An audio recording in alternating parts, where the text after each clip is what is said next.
One of these days, this will look better. I promise. Hopefully I'm in the shot. Hey, how's it going? I'm sick. And I'm also a little under the weather. But welcome to Flea Market Pickups.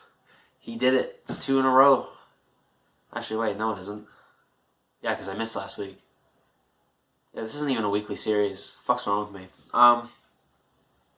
So I didn't get like a fucking Sega Saturn like last time, but I actually got some good shit this week. Warranting an episode, obviously. I'm gonna start with I'm gonna end with the records that I got, because I know some people probably don't care too much about records, so I'm just gonna put them at the end. But I pretty much got records in video games and consoles and shit. Well, yeah, whatever. So if you don't like video games but you like records, then you can go to like a timestamp I might put in. And if you like video games but not records, keep watching until I start pulling out the vinyl. Then you can stop watching. If you don't like records or video games, then you're shit out of luck, unfortunately. So let's start with these things. These are actually the last things I got before we left. These are Super Famicom games. I don't know how this will focus on the camera, but this is it's some sort of Sailor Moon game. I was actually looking this up before the show. Jesus Christ. I was looking this up before to try and find out what game it is. There's surprisingly a large amount of Sailor Moon games on the Super Nintendo. I know, right? Insane. But I've narrowed this down to it's either a fighting game or like some sort of puzzle game, like one of those like Puyo Puyo kind of games, or like a Puzzle Fighter. I think it's the puzzle game, but again, I'm not sure.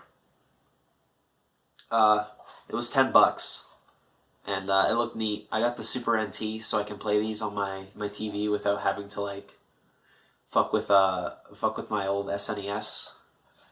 So that's cool. I just thought it'd be neat to have. Same with this game.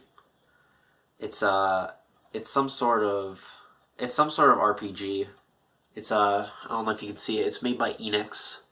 I asked around before I did this like after I got it, like wondering what it was, and I got the name of it, but I couldn't tell you it off the top of my head right now. I should have looked it up before I started this, but you know me. So yeah, I mean it was $7. I probably wouldn't I'm not gonna be able to fucking play this one for sure because it's an RPG, but just thought it'd be kind of cool to have. So what else? Let me see. Let me reach into my bag of tricks. Yes. The Sega Saturn, of course, needs some more games. I got Panzer Dragoon on eBay, like the day I got the console, and that game's fun. But I decided to pick up Virtua Fighter 2 for the Saturn. It's just a loose case, or it's just a loose game. It's no case or anything, which is kind of a shame. But if it's only $7, I can't really complain. So that's that. And finally, oh shit. Alright, hang on. I actually packed this thing away already because I'm moving. I'm sure this will get cut. Okay, he's back. Isn't it funny how I think this is the 3rd time I've worn this shirt in a video? I swear it's a coincidence. I just like the shirt. It just so happens I wore it today. I promise. I got a Gamecube. It was $10. It didn't have any of the cores and stuff, but since I had a Gamecube already, which my Gamecube, it can't read discs anymore, so it's kind of kaput. I have a Wii, but so I could play GameCube games through the Wii, but the reason I got this One, because it was so cheap. It was only $10. I wonder... I haven't tested it yet. Hopefully it plays. But if it's $10, I'm not going to feel too bad about it because, you know, it's not that much money. But this is the reason why I bought it. You see this port right here? This is the digital AV out port. And the console hardware enthusiasts watching this are like, oh shit, okay. But to people who don't know, the early models of the Gamecube had this port right here for component cables, which is like a higher quality like audio video cable. It's like the highest you can get in standard definition. It goes up to 480p. Now, later revisions of the hardware actually took the digital AV out port like out of the console, because actually I think it was for like 3D like headsets or something. It was something like that. It was just kind of like a future-proof sort of port, like just in case they wanted to do something with like interesting hardware, but it never really happened. So they just took it out of later models, including my GameCube, my silver GameCube that I had. Doesn't have this port. But this one does, because this is it's a purple indigo GameCube, so it's probably from like the launch or close to it. So I saw that it had the port. I was like, "How much are you asking for this thing?" He was like, $10. And I was like, "Okay, yeah, sure." And now I don't have GameCube component cables because once again, hardware enthusiasts are being like, "Well, of course you don't have fucking component cables." Because Nintendo only sold GameCube component cables on their website in Japan back in the day. And because of that, they're incredibly hard to find and command incredibly high prices. I'm talking like triple digits. But that's not the reason. And no one's like made like clone versions of the component cables because of like how they were made or something. It's like some sort of proprietary like hardware in the cables or something. I'm not too sure in the details. Please don't flame me in the comments. I got this for people have come a long way in using this digital port for all sorts of things. You can get a GameCube adapter that plugs into that port and will upscale it to HDMI up to like I think 1080p or something. And that looks really crisp. So, I don't know. I mean, I'm probably not going to do that anytime soon. Get one of those things, but I think it's called the Eon game adapter. There's other stuff like it, but that's the one I'm thinking of off the top of my head. Shoutouts to Hungry Box. But, yeah, I'm not planning on getting it anytime soon. It was just, it was just kind of... The deal was right in front of me, right? I wasn't just gonna let that go just for $10. If this doesn't work, I should also mention this is my old GameCube's like cover thing. It actually didn't have this, so this thing was exposed. So it's not in the best shape, but like I said, $10. So I think that's all the games that I got, right? Virtua Fighter. I think that's all the games. So if you're not interested in records, you can turn off the video now. But if you are interested in records, allow me to show you what I got. Because I got a lot. More than I usually do, I'd say. This one is a Def Jam. A Def Jam single from Public Enemy. It says $8 on here, but I think I paid like $4 or something, not even. But also it's got some lady, Jennifer Spangler, wrote her name on this. She must have been a fan. But yeah, Public Enemy, they're pretty good. You know, kind of like early rap.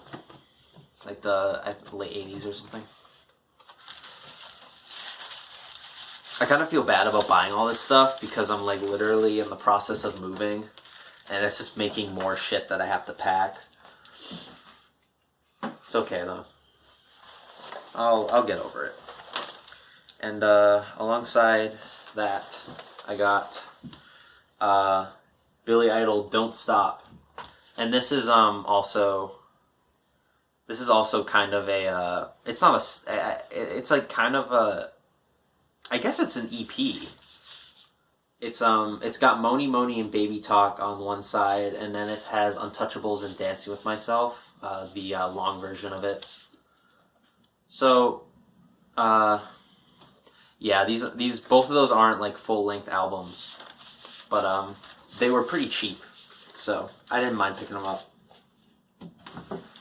I love Billy Idol, so no reason not to get it. And this is Hall & Oates, "Rock and Roll Soul" Part 1.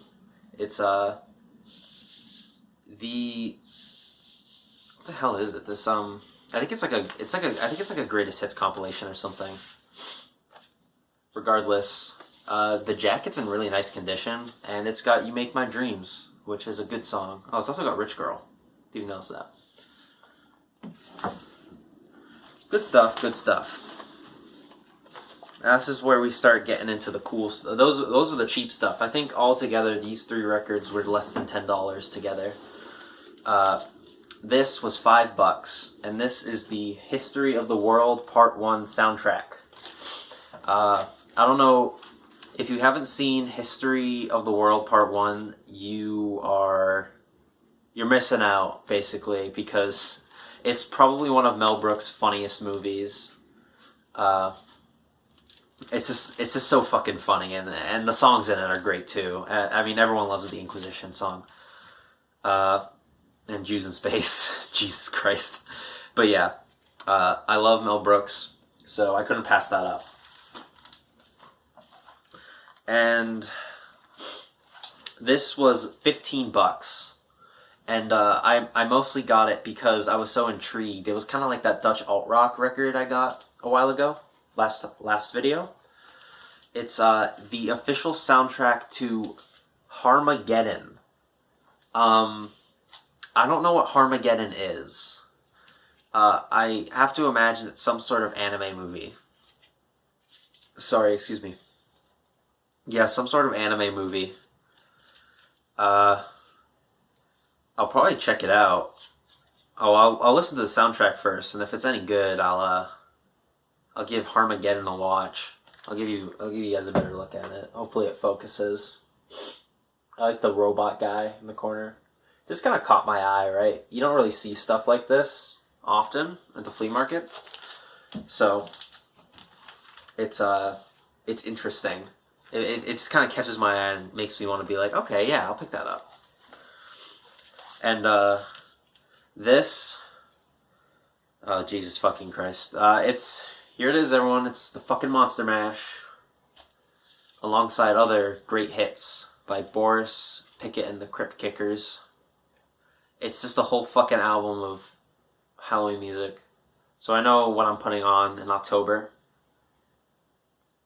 Yeah, like a year ago almost, I made I saw the Monster Mash on vinyl. I don't know if it was this exact record, but someone was selling it and I didn't buy it, and my fucking brother never let me hear the end of it. I shouldn't have told him that I saw it. It would have saved me some grief. But yeah, now I have it, so he can't bitch at me anymore. And finally,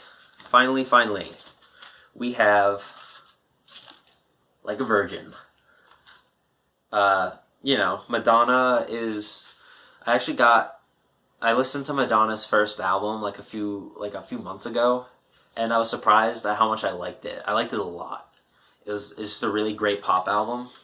And, Like a Virgin's got Material Girl on it, and, I like Material Girl. It's a good song. And, look, she's hot. What am I... I'll be the first to admit.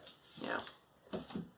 So, I paid, the prices on, Monster Mash was, it says 20 on here, but, I paid like 15, and, Like a Virgin was, it says 15, but it's also, I think I also got like around $10 or something for it. The thing is, with a lot of the people in flea markets, I'm sure people who go there realize this, but if you hang around and like, you know, if you show up a lot and like buy lots of stuff from people, they're more willing to give you deals. Like you buy like 3 records or something, they'll knock the price down a couple bucks or even more. And if they know you, they're more willing to like give you deals and like know what you like. So sometimes they'll get a record that, or anything, I guess. They'll get something that they know that you in particular likes, and they'll put it aside, and they'll even like wait for you sometimes. Depends on the person, obviously. But the people at least I get my records and my games from are actually really nice people. So, me and Brian, we managed to get pretty good deals, I'd say. So yeah, that's flea market pickups for this week. Nothing crazy like the Sega Saturn, but anyone watching would probably think I'm fucking insane if I bought something as big as the Saturn again. Oh, I think I said something about get a certificate of authenticity for that thing last time. I was talking to the guys there, and they know where it is, but I guess they didn't bring it or something. So I let them. So I was like, I'll try and swing by next week to pick it up, just to give them a heads up.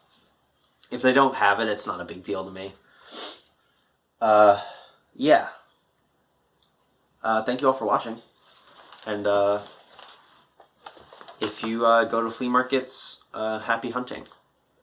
Because, if I can find shit, you can find shit. It's that simple. All you have to do is look.